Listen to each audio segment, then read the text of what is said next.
guys for tuning into the GSMC Soccer Podcast, brought to you by the GSMC Sports Network. We have a great show for you today. We will be covering Pochettino finally being officially announced as the U.S. men's national team manager. We'll discuss de Ligt being subbed at halftime as the Netherlands drew with Germany 2-2. We'll discuss France bouncing back from their disappointing performance against Italy to defeat Belgium yesterday. We'll be discussing Odegaard's injury that he suffered against Austria and how this will affect Arsenal in the North London derby and going forward. We'll also discuss some of the top headlines going on in the soccer world. Before we start off, I'd like to say, if you have a question during the show, we want to hear it. Your input is a big part of what makes the show great, and we thrive on your energy and insight. Whether it's a quick comment, a thoughtful question, an opinion you just have to share, don't hesitate to drop it in the chat. Now, if you want to make absolutely sure your message stands out and gets featured on the show, there's an easy way to do that. Use the super chat feature. Just click the $sign at the bottom of the chat box to send in your super chat. This guarantees that your message gets on the air, and it's also a fantastic way to support our channel. We rely on your support to keep bringing you the sports content you love, and we appreciate every bit of it. So go ahead, let us know what you're thinking. Hit that super chat button and let's keep the show as interactive and exciting as possible. And if you prefer, you can also go to the gsmcpodcast.net to tip, donate, and leave a comment or question there. We couldn't do what we do without your amazing support, and we're so thankful to have you as part of our community. We have to start off though.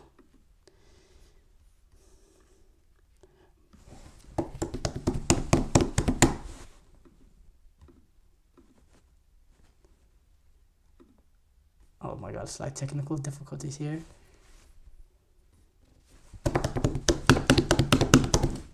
Ta-da! Pochettino is officially announced. It's been in limbo for a very long time now, a few weeks now. We had the initial reports coming out from some major journalists, some major insiders in around the U.S. soccer camp that this hiring has been completed. Pochettino has agreed to be the manager, but it wasn't officially announced by the U.S. soccer. Mauricio Pochettino had some negotiating to do with Chelsea to release him out of that contract that he was in, because he was still under contract at Chelsea. So there was a little bit of a standoff there, but it looks like that has been now officially sorted out, and the U.S. Soccer Federation announces him in U.S. soccer fashion 20 minutes before the game, before the U.S. took on New Zealand in the international friendly, which was another disappointing result for the U.S., a 1-1 draw. We won't go too much into that. We'll talk a little bit about that at the end of the segment. But it's finally been done. I was reluctant to continue to speak about Mauricio Pochettino over this last week or so, because it wasn't official and we were still at that same point now over and over again. But now the real work begins. He will be the manager coming this October window, where the U.S. men's national team will take on Panama and Mexico. They'll take on Panama and in Austin at the Q2 Stadium. Then they'll go on to take on Mexico in Mexico. It's an away game at the Estadio Akron in Guadalajara's venue. The stadium is the Guadalajara Stadium. The game will be played in Zapopan, right outside of Guadalajara, and that's a good test for the U.S. men's national team playing away to Mexico. Now, obviously, the U.S. had this sort of September international window under Mickey Vargas where they had two really disappointing results, losing to Canada and then in very bad fashion, and then dropping points late at the end to New Zealand. Now the real work begins with Pochettino comes in. All eyes, this is going to be a shift in culture that's going to occur on this team. We saw the shift in culture with Canada, when they had their interim manager where they had their struggles and qualifying for the Copa America. They had to play a playoff to just get into Copa America. Then Jesse Marsh gets in with a month left till the tournament begins, and he uses friendlies against the Netherlands and France and Europe to sort of prepare the team. And they go on to make the third place match they have a semifinal appearance at the Copa America. And honestly, they were extremely unlucky to not get third place, conceding that very late goal to Uruguay. And then they eventually went on to lose that game in penalties. So yeah, obviously extremely disappointing there, but there was progression. Now the U.S. want to see this sort of progression with Mauricio Pochettino. Look, Pochettino is a manager that we U.S. soccer fans could only have dreamed of whenever Greg Berhalter was fired. This is a sort of manager, the caliber.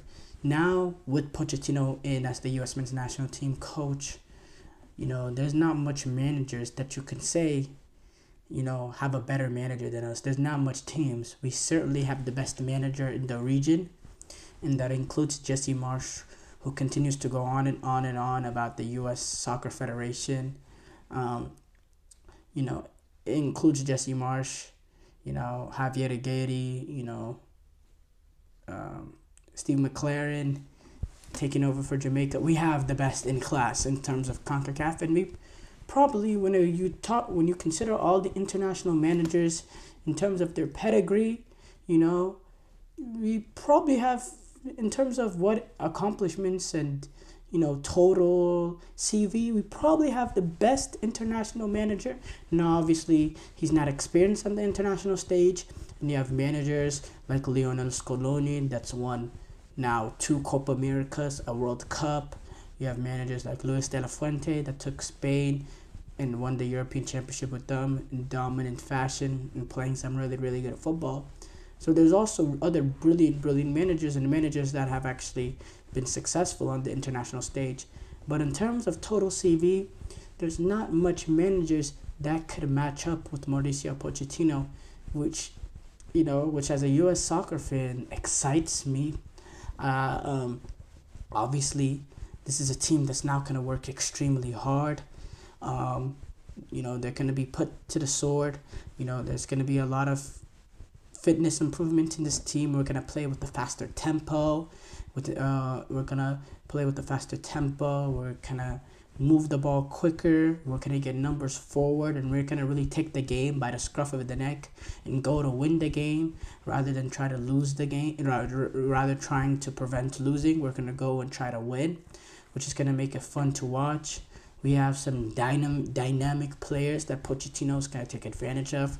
I'm talking Christian Pulisic, Timothy Weah, Valérien Balogun, Haji Wright. I think Haji Wright is going to be an important piece with his verticality.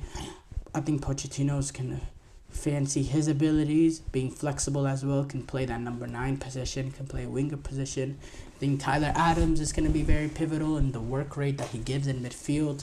We know those are the sort of players, we saw Gallagher, what he was, the importance of him at Chelsea the year this past season with Pochettino. Tyler Adams is going to be important, especially when you look at Johnny Cardoso and the performance he had this past game against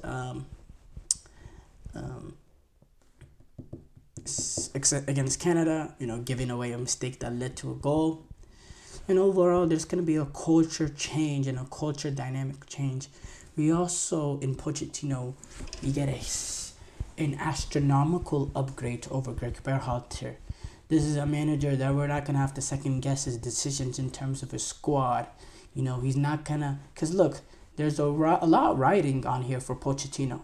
There's a lot riding on here. There's some pressure for Pochettino here because you're taking a sort of step down to manage the U.S. men's national team, and you need to perform well because I wouldn't say failed at PSG, but it wasn't exactly a lightning success. And then at Chelsea, only had that real year. Again, I wouldn't really say failure, but wasn't a success at the same time. This needs to be a success because if you're looking at 3 straight roles in which he hasn't really been successful, it's gonna be hard for him to make that jump back into a big team right away. He might have to take a step down in club football to climb back up, which I think Pochettino is really not trying to do. I think he's looking at this as a sort of way to get a home World Cup, to make the best out of this team, to maybe also increase his name in America, get sponsorships potentially. He might be looking at that, and then use this as a sort of stepping board to get back into the top clubs of club football. So there's gonna be a little bit pressure on him to get this team playing some really, really good football, to get this team appealing to watch, to make this team a formidable outfit at a home World Cup, where essentially the goal is to make a team, to create a team that other countries fear going up against, especially with them being the home team at the World Cup. Packed stadiums, it's gonna be a great deal. And a lot of these sort of players that have been complacent, that have had a weak mentality at the US, it's time for them to step up or get out, because Pochettino is not going to be dealing with, we already speak about it, the pressure that's on Pochettino. He's not going to be here ready. He's not here to deal with some of the BS that this U.S. men's national team has put on display over the past couple of months. The discipline issues. You go back to Sergio Dest in the Trinidad game, lashing out at the referee, and then you see Tim Weah lashing out. The disciplinary issues within this team, the lack of intensity, and sometimes getting outworked by teams, as we saw against Canada. The weak mentality, being able to close out these late game moments. You saw that Panama, the weak mentality of not being able to go down to 10 men. You saw against Uruguay, not being able to get that goal. Not taking the next step in terms of, under Greg Berhalter, not having a single quality win, not a win that in a game that you're not expected to win. That's something I'm expecting huge improvements for, and we're all excited because now it is official. October, he will be the manager, and I'm very, very excited to see this new look U.S. men's national team, because I think this sort of bringing a Mauricio Pochettino in is the sort of spark needed, because I think what Canada got with Jesse Marsch, we will get probably even more, because I think Pochettino is a better manager than Jesse Marsch, and I think these caliber of players on this U.S. men's national team is more talented than the players that Jesse Marsch has with Canada. So I'm looking very, very forward to this next sort of cycle for the U.S. men's national team. With the U.S. men's national team over the past few years, it's always been a sort of numbness, knowing that the international window's coming up, or the Copa America's coming up, leading up to the 2016 Copa America. And yes, this is probably because I was younger, and I had a little bit more blinded fandom to me. I was hugely excited entering that Copa America. This 2018 Copa America, or not 2018, 2024 Copa America, not much excitement for me, because for me, I already knew in my head what was gonna happen, and it didn't actually end up happening. It was worse, But what I thought is we'd squeak by Bolivia and Panama. We would probably lose to Uruguay. We'd finish second place and lose to Brazil or Colombia. But it was even worse. We didn't even get out of the group, which was probably needed to happen. And I have to say that Timothy Weah punch or push, no, it was a punch. It was a punch. That's gonna go down in U.S. soccer history for maybe one of the greatest moments in U.S. soccer history, because that was the moment that Greg Berhalter was fired, was released of his duties as the U.S. men's national team job. Because look, if they get out of the group stages and they make it around the 16, I think the U.S. Soccer Federation are sticking with Greg Berhalter, despite, even if we were to get trounced by, Colombia or Brazil, I think they would have stuck with him. Now, Pochettino being in, we have a sense of excitement, and I'm looking forward to games. So that's also, a huge incentive into bringing in a guy like Mauricio Pochettino. Short break here coming up. When we come back, we'll react to De Ligt being subbed at halftime as Netherlands drew with Germany. I feel like I'm losing my mind. Is everybody in the world blind? Please, Lord, give me a sign, a sign. I feel like I'm losing my mind. Is everybody in the world blind? Please, Lord, give me a sign, a sign. I wanna be the greatest. Everybody on the fake shit. I look around and feel like everybody is the fakest. I make this every day and I'm impatient, hoping one day I blow up from the basement. Statement, the top is so vacant. I don't hear shit that I think is amazing. Waiting for my day when I'm playing sold out shows for 1,000 faces. Hey, give me that crown, get in my way and to be put down. It ain't your place, all this my town. If I want that shit, then I'll get it right now. I'm losing it, the noose it fits, some losing shit, a stupid myth. You choose to live or choose to dip, you choose to fight or lose your grip and lose a gift. I feel like I'm losing my mind.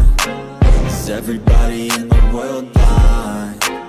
Please, Lord, give me a sign, a sign. I feel like I'm losing my mind. Is everybody in the world blind?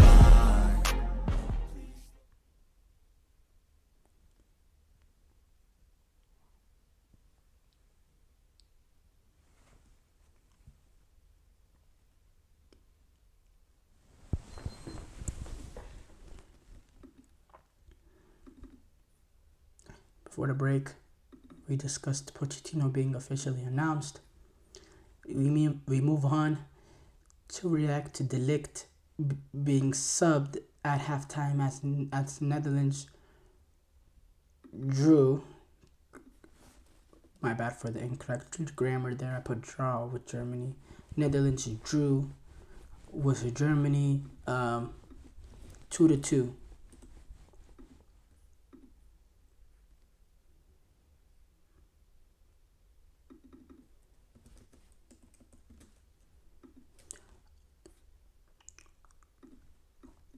Trying to pull up the statistics in this game. So before we get to the De Ligt issue, in which it's a pretty interesting thing, this was a very exciting, fascinating game. I have to say, hugely exciting game. First of all, Germany, they conceded a goal only a minute 40 seconds into the game, but they fought their way back to get it 2-2. This game was played in the Johan Cruyff Arena in Amsterdam. Dennis Undav, he was the one, he scored on his first ever start for Germany. Joshua Kimmich was able to get the second, that led to a 2-1 halftime lead. After the Netherlands scored that early goal through Reinders, but eventually Netherlands were able to equalize through Dumfries early in that second half, with which good, very general play, some quick moving of the ball, and it was really, really good football we saw. This leaves both of the teams, with Germany and Netherlands, both with 4 points. with Bosnia Herzegovina and Hungary, both with 1 points below Germany and the Netherlands. Germany are actually top of the group based on goal differential. Based on goal differential, Germany had that big win over Hungary, being able to defeat them 5-0. Overall dominant performance them there, so they have it. Netherlands also had a big win against Bosnia in their opener, 5-2, but it wasn't enough to. Well, I say it wasn't enough, but honestly, we're only 2 games in, so it's not like the standings are final. But Germany got a bigger win, and I have to say, Netherlands, they had the opportunities to make it 2-3-0. So they got off to that amazing start where Ryan Gravenberch, who's playing the football of his career recently. Seems like Arne Slot has not revitalized him, but sort of revived him, playing a sort of new role at Liverpool, playing a little bit more deeper in midfield, playing really, really good, playing like a player that's played that position his entire life, and he played an extremely perfect ball that led Reinders away to get that opening goal, being able to tuck it in past Ter Stegen, who, by the way, side note, is finally getting his chance. Finally getting his chance to be the goalkeeper number 1 for Germany, being 32 years old, with Manuel Neuer retiring. But yes, so they were able to get up to that early opening lead, and then the Netherlands actually had 2 absolute clear-cut opportunities to get the lead. Dumfries headed a free kick wide.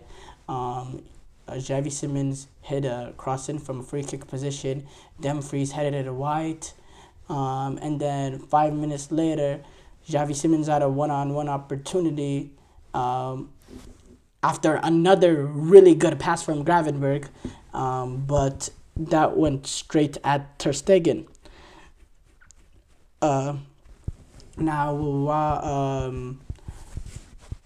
The Netherlands continued to play some really, really good football to create a lot of opportunities, but Germany was able to control general possession, and they also moved the ball around quickly. Again, I thought both teams played excellent football. Both teams played some good football. Both teams had their moments, and 2-2 was deserving, and it was a really, really good game.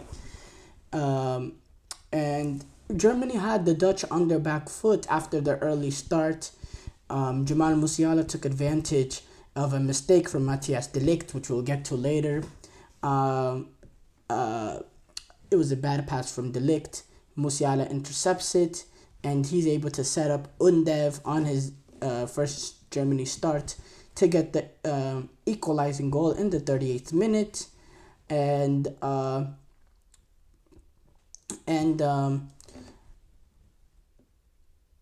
that was the equalizer. Nathan Ake had a hamstring injury, and he had to get carried off with a stretcher on the verge of halftime. Then at halftime, de Ligt was hooked by Ronald Koeman after that mistake. We'll get to that later. Robert Andrijk played a really good ball to David Raum, who was able to find Kimmich, who had an easy tap in on the back post, and that made it 2-1 on the verge of halftime.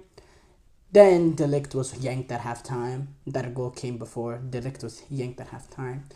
Then Brian Brobby for the Netherlands showed some good composure, some good strength, some good pace as well.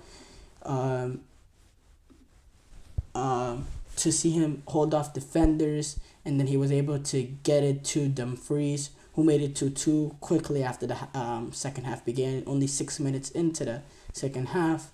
And then Germany created a lot of opportunities, really good opportunities. Kai Havertz missed a really good chance. Undev was just unable to chip Verbruggen, Dutch goalkeeper Verbruggen, and then Rome had an opportunity, a header that he just missed, but yeah, apart from that, it was it was pretty even after that. Germany did have a penalty appeal late, but it wasn't given. VAR didn't intervene, and Nagelsmann was not happy about that.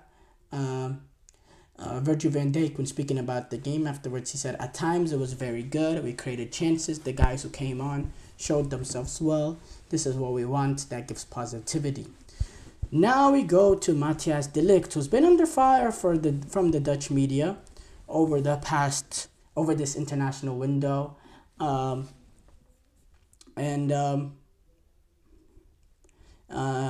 this is not the only mistake actually he made. He made a mistake as well in the Bosnia game, and which led to a Dzeko goal. And yes, Dzeko is still playing at the top level for Bosnia, age 38. He's currently, if you've not been tracking him, he's at Fenerbahce. But yes, De Ligt, he's been under huge criticism. The pressure on him is mounting. And yeah, he got subbed off at halftime. And, when Ronald Koeman was speaking about this decision, there was, we'll pull up the quote exactly, but it was very straightforward and, very blunt. Which is sort of what the more and more I'm understanding, this is sort of the Dutch culture.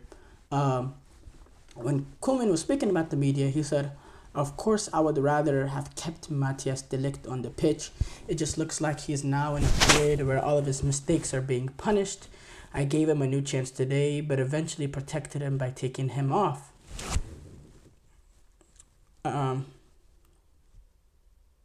Van Dijk, when he was speaking about him, he said, "This is football. You have to learn from this. It was one moment at the highest level. You will get punished for it." Obviously, De Ligt will return to Manchester United, which is a big part of what United are trying to do this season, especially with the depth issues that they have at the center half positions, specifically with Lenny Yoro getting injured. But this is not the greatest way to go back to Manchester United in the form that he has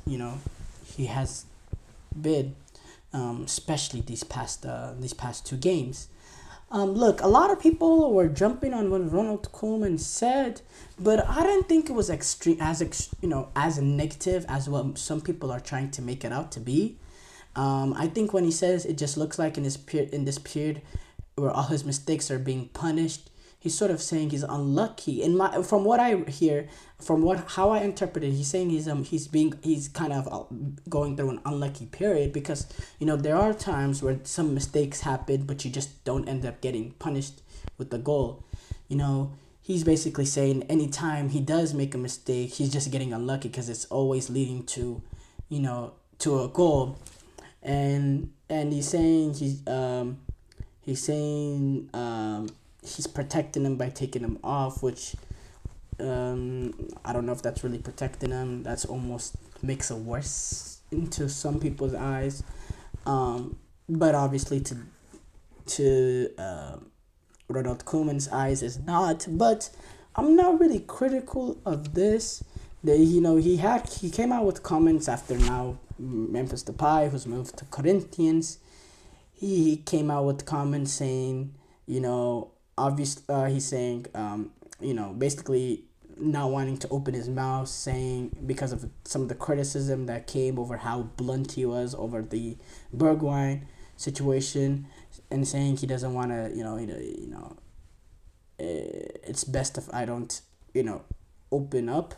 But I don't think this is really as that, especially when you compare it to some of the things we hear in the Dutch media. We go back when it was Virgil van Dijk. He got called out by two Dutch legends, Ruud Gullit and Marco van Basten. Yes, Marco van Basten. And they were really personal, in my opinion, and some vicious attacks and very harsh attacks, in my opinion, at Van Dijk, who I don't know how you can criticize a player of his caliber and a player of his importance to Netherlands, and there was some massive criticism there, and it's kind of the Dutch footballing culture to be blunt and to be straight up, which I don't mind. But I don't think these go, what Koeman said, I don't think is as big of a deal as what people are making out to be. A lot of people are saying this is just rough and it's almost unfair, but for me, it's not that big of a deal. Really not that big of a deal. But yes, overall, it was a fascinating game, and yeah, we'll see how De Ligt looks going forward. Short break here coming up. When we come back, we'll react to France bouncing back from a disappointing performance to against Italy to defeat Belgium. Looking for your daily fix of sports talk without having to pay for it? GSMC Sports Network is available on YouTube. Just search GSMC Sports Network. Get your fix of daily sports talk shows on YouTube, absolutely free. NFL, college football, NBA, MLB, MMA, UFC, fantasy football, and so much more. GSMC Sports Network has shows running all day long, with new sports shows starting every 2 hours. Just like on your favorite cable sports channel, except GSMC Sports Network is absolutely free. Just search GSMC Sports Network on YouTube to catch one of your new favorite shows, like the GSMC College Football Podcast, Chip Shot Football Podcast, Hoops and Heels Women's Sports Podcast, GSMC Basketball Podcast, and so many more. Check it out for yourself. GSMC Sports Network, now available on YouTube absolutely free. Search GSMC Sports Network on YouTube right now.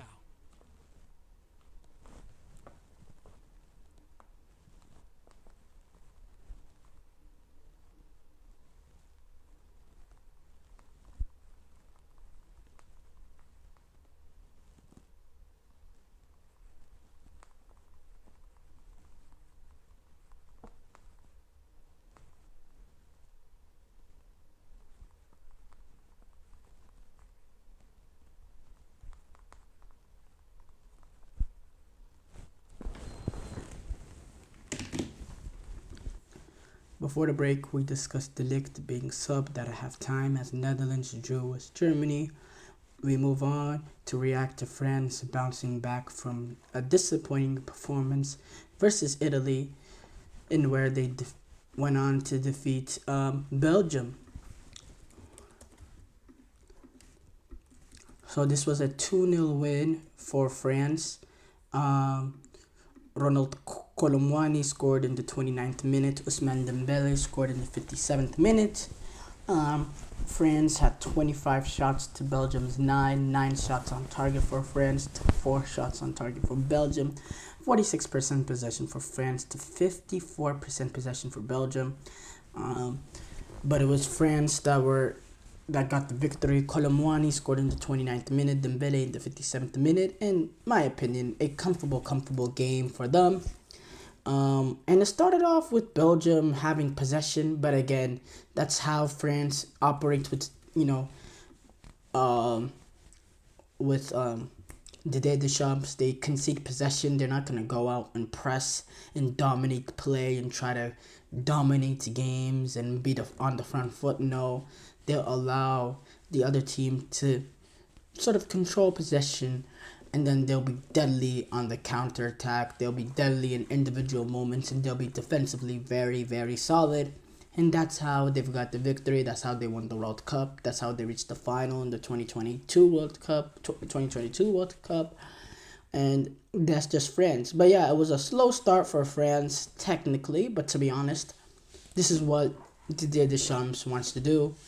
But eventually, Colomwani's and Ousmane Dembele was able to get it. And Ousmane Dembele playing a different role in midfield, in which I didn't think he was horrible. Ousmane Dembele, he has the ability to play any ball with his right, left foot. Not any ball, but he has the ability to play some really, really good balls. He has the ability to dribble any foot. He's comfortable with both right and left foot. He has huge, huge quality, huge, huge pace, huge, huge technique. But the end product is not there with the best of players. But when you play him in the midfield, where that end product is not as exposed, and he can do a lot of the work advancing the ball in midfield, driving past players and playing some good balls, and once in a while getting into the box and finding right places, right spots in the pitch, in the box, taking the right spaces to take an opportunity to get a strike at goal, in which he was able to drive this with his left foot. He could be a really, really good player, and I was very, very impressed. Now, obviously, Dembele, he shows these sort of performances once in a while as well. There's the consistency that's a matter for him, but so far, and this isn't my opinion, not my opinion, but this is the only time I've seen him play that position. I don't know if he has before, but he was really, really solid. And it was a good response by the French, who were really completely and thoroughly outplayed by Italy at the Parc des Princes, in which Italy defeated them 3-1. And yeah, Didier Deschamps speaking about the game, saying we were a little nervous at the start of the match. Then we did a lot of good things collectively and did individually too, with new players who didn't have the experience.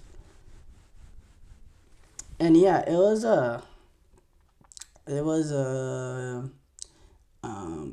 Openda, he came out and he had a few opportunities, couldn't really take advantage of them. Then Colomwani, on an individual moment, gets the lead in the 29th minute after Casteels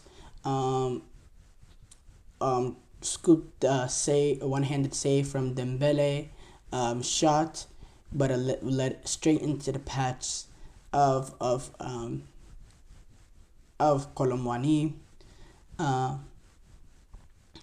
Dembele, when we know Dembele, he looked really, really good throughout the game. He eventually got his goal in the 57th minute, where he was on the edge of the box, and he found space to fire a really good shot past the Belgian goalkeeper.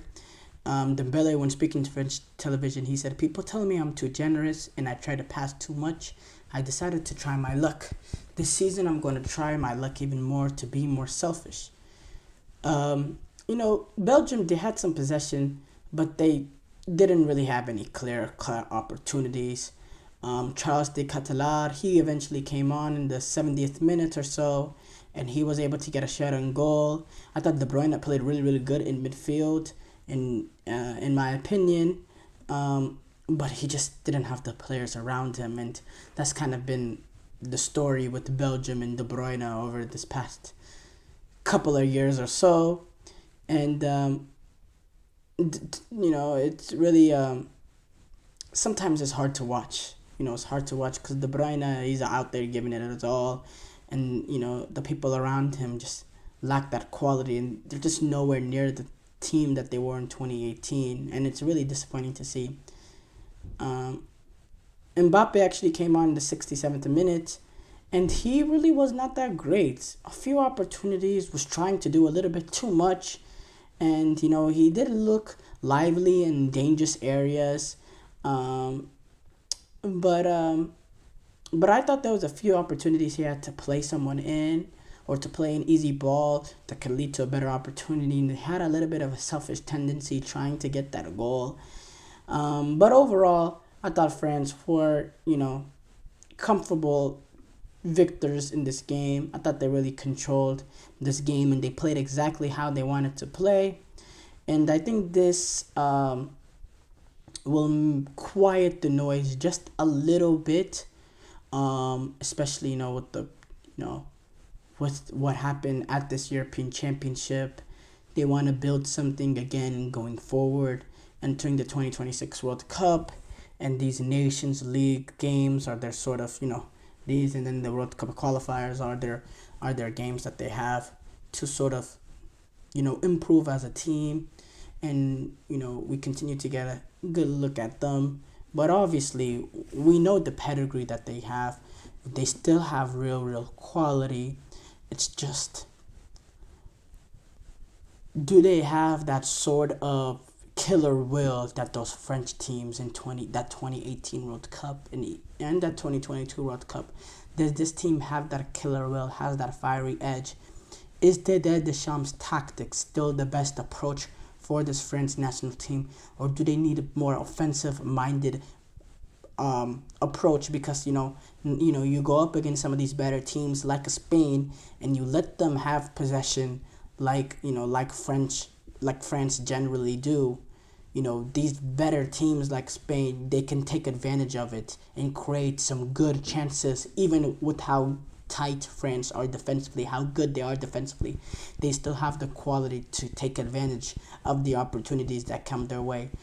Do France need to have a little bit of a change of approach, to be a little bit more forward thinking, to be a little bit more positive in their play going forward, if they want to continue being the sort of dominant force in world football?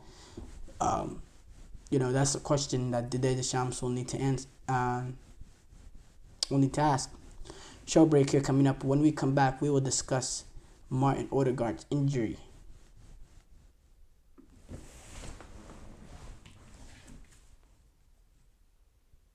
For the best and latest podcasts available anywhere, go to the podcast app on your cell phone and type in GSMC to access free content-rich podcasts on health and wellness, book reviews, sports, entertainment, relationships, social media, movies, technology, finance, and even weird news. Subscribe and download the GSMC Podcast Network's family of shows, available everywhere podcasts are found.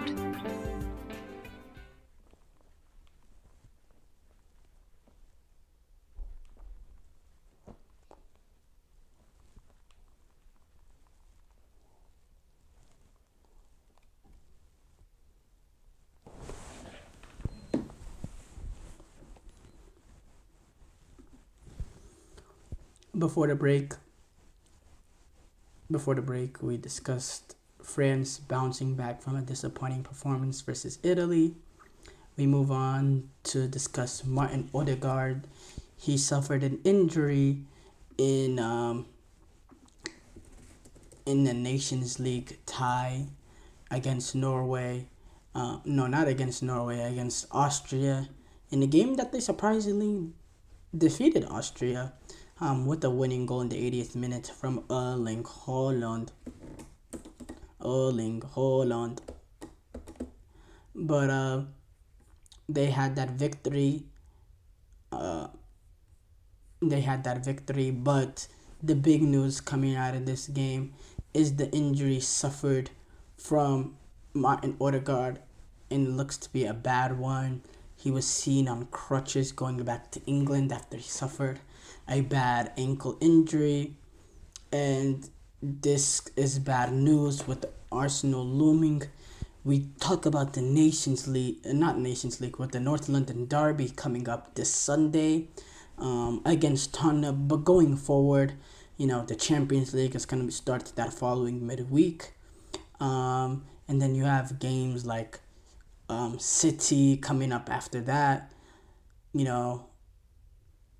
This could be that could be a bad stretch, huge stretch for Arsenal, and that could be one of the worst stretches for a player like Martin Odegaard to go missing, especially when you take advantage of the fact, especially when you take into account of the fact that Declan Rice, he has a suspension. It's only a 1-game ban because it was a second yellow. It's only a 1-game ban, which rules him out of the North London Derby. But you also have to take into account that Mikel Merino, he got injured as well in his first training session, and this puts Arsenal in a sort of in a thin position in midfield. You're looking at the prospects now of having to potentially move Kai Havertz, drop him into into the midfield, and bring in Gabriel Jesus, which you don't really get the creativity that you get from Martin Odegaard with Kai Havertz. You get something a little bit different with Kai Havertz playing a little bit in a deeper role than he is as a false nine, but you do not get, the creativity that Odegaard gives you in the midfield. And it puts Arsenal overall in a desperate position. A really desperate position now, because this North London derby, it's a huge game, and you need the quality of a player like Martin Odegaard to be able to play in tight spaces, to play that sort of line-breaking ball that can create an opportunity out of nothing. The vision that he has, the quality he has. And now it's going to set up Arsenal to play very, very different. And I'd like to see how Mikel Arteta will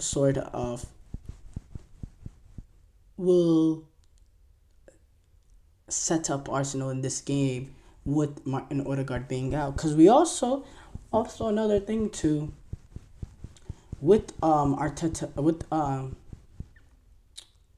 Odegaard being out in this game. Actually, no, let's go back. Technically Odegaard hasn't been officially ruled out for this Tottenham game, but come on, let's be for real. He's going into the playing on crutches. It's an ankle injury. We know how bad ankle injuries can be. These are the sort of injuries that you wake up and it feels a whole lot worse. It starts swelling. You can't put any pressure on it. And if he's needing crutches, meaning he literally can't put any weight on it, let's be for real. He's not playing at Tottenham, and the look of it, this is going to be a multi-week injury. This is an injury that I expect to take him out of that Champions League week tie, to take him out of that Manchester City game next week. This is a huge loss for Arsenal going forward. Now, I think Jorginho coming in for Declan Rice, I think you can get a little bit of, more ball retention in midfield with the quality he has. And I don't think Jorginho is really, the sort of line-breaking ball player that Odegaard is. But you get a little bit of more, creativity in there with Jorginho coming in as opposed to Declan Rice. But with Kai Havertz being up there, you're not going to see those sort of, line-breaking balls from a number 10. Because Kai Havertz isn't a number 10. Kai Havertz, he's coming in there playing a little bit more advanced midfield role. He's really going to be a more advanced 8. And he's going to make, he's going to play sort of off Gabriel Jesus, interlinking with him. And, I'll see it's going to be hugely reliant on Arsenal to get creativity out of Saka, Martinelli, or whoever's playing on those on the wing, whether it's Trossard. The creativity is going to have to be there from the wingers to be able to create more, because you lack that with Odegaard being out. And yeah, it's just a huge loss for Arsenal. But Arsenal, this team has a great mentality, and Mikel Arteta is a really good manager. Now, so far in the season, Arsenal have set up a little bit more, not defensively, but a little bit more precautionary, in which that they, have a solid defensive base, and they play off that, and they sort of play back to front. They protect themselves defensively, and then they take advantage of moments and all that. Now, lacking that sort of creativity, will this lead to Arsenal, maybe, there's one angle of it that you say, maybe this, this forces Mikel Arteta to play a little bit more expansive, to get more people forward, because you lack that creativity.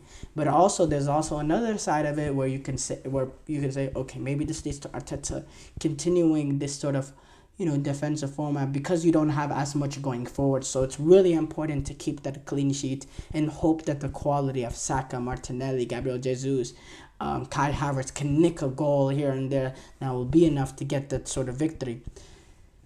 That's the questions that need to be answered for Arsenal and Mikel Arteta.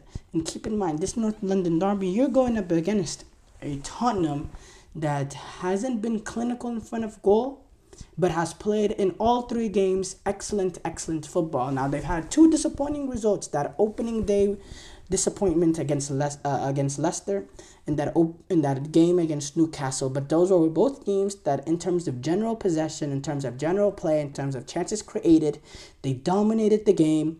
They just weren't clinical and ruthless and lacked that cutting edge to, get a second and third goal and really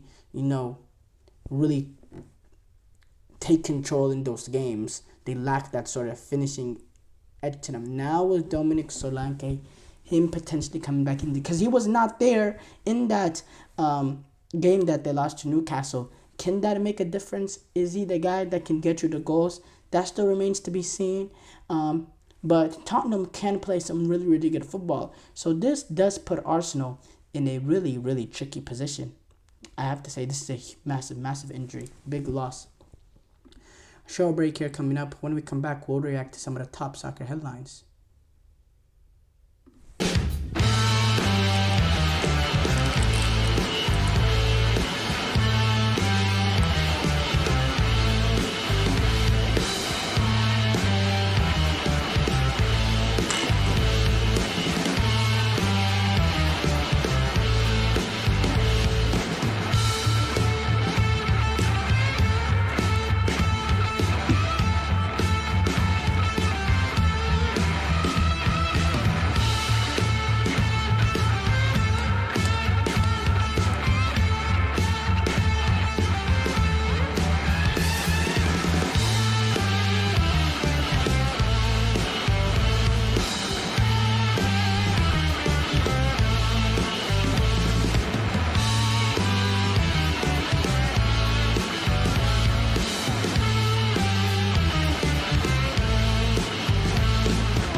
Before the break, we discussed Odegaard's injury and how that will affect them in the North London derby going forward. We move on to react to some of the top soccer headlines going on in the soccer world, and we start off with Colombia. Colombia were able to defeat Argentina in a World Cup, Conmebol World Cup qualifyings. Colombia were able to get the 2-1 win from goals from Yoros Mosquera in the 25th minute. Nicolas Gonzalez was able to open up the second half and equalize, but James Rodriguez penalty in the 60th minute was enough. Now this game was played in 3:30 in the Estadio Metropolitano in Colombia, the Roberto Melendez Metropolitano in Barranquilla, Colombia. In front of 45,000 Colombian fans. It was completely pitched out yellow, and it was played in 3:30 with the extreme heat in Colombia, and which, Lionel Scaloni was critical of the decision entering this game to play this game early. But Colombia, they took that advantage of it and they got the victory over Argentina, and this puts them in a very good position now in CONMEBOL qualifiers. Right now, obviously, they're coming off missing that last World Cup, but now they find themselves second place in CONMEBOL with 4 wins and 4 draws.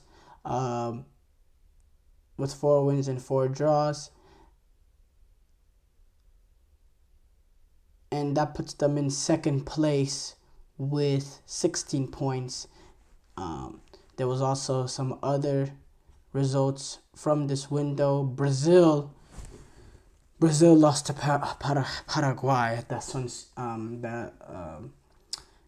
Asuncion, Paraguay. Brazil lost to Paraguay 1-0. Diego Gomez goal in the 30th minute, and it's just I can't believe this. I cannot believe the moment the time we're in when it comes to the Brazilian national team. I'm speechless.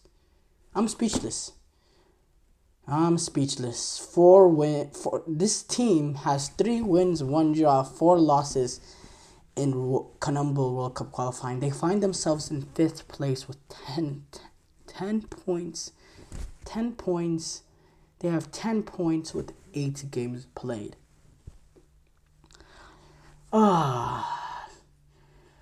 Yeah, it's horrible. It's really, really horrible.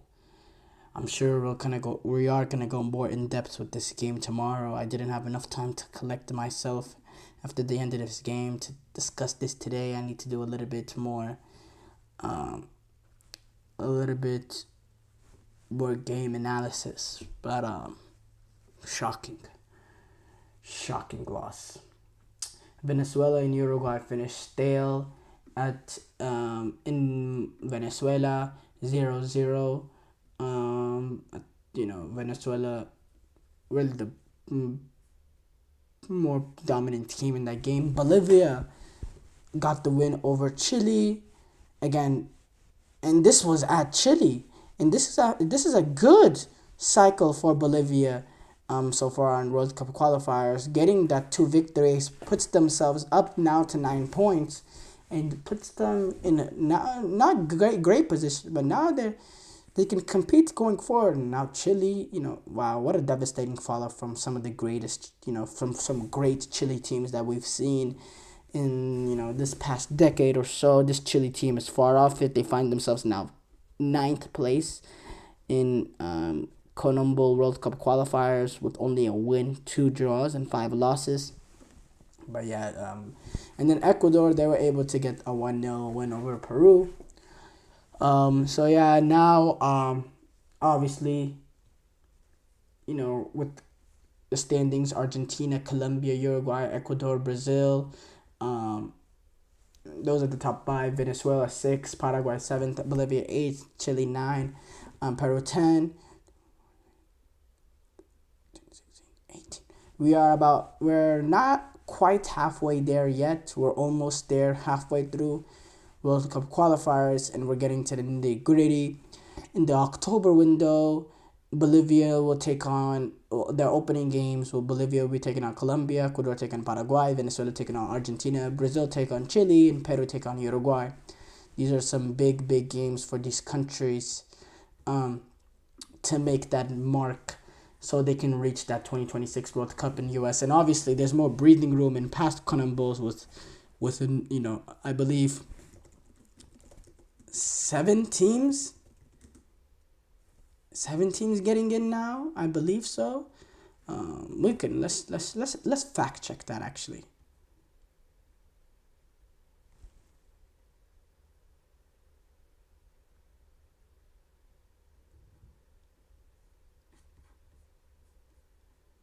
So 6 teams automatically go through. The top 6 teams automatically go through, and then the 7th team play in an interconfederation playoff to get there. The playoffs have still yet to be decided, which confederations would take on which confederations. That'll be decided later. Those games are always very fun to watch. But yeah, obviously, again, hugely disappointing game for Brazil. I can't put that more into words.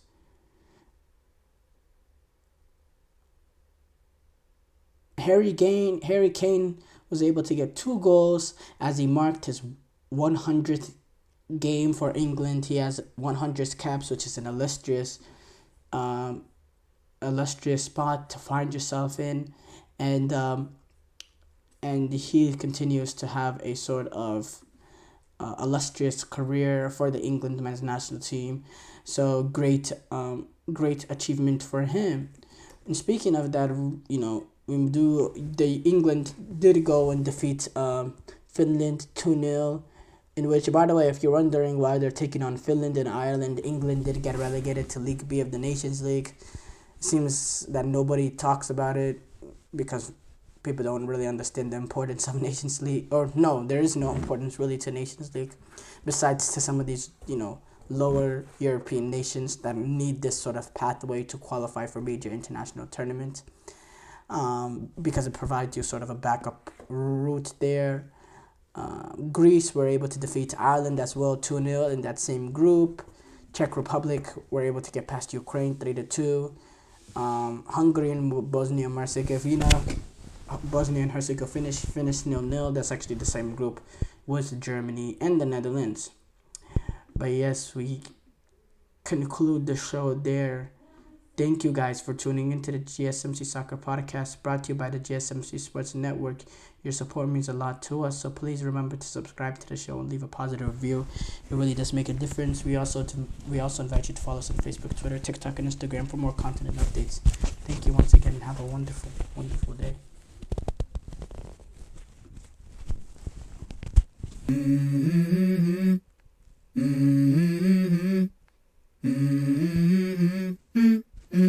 Let's go.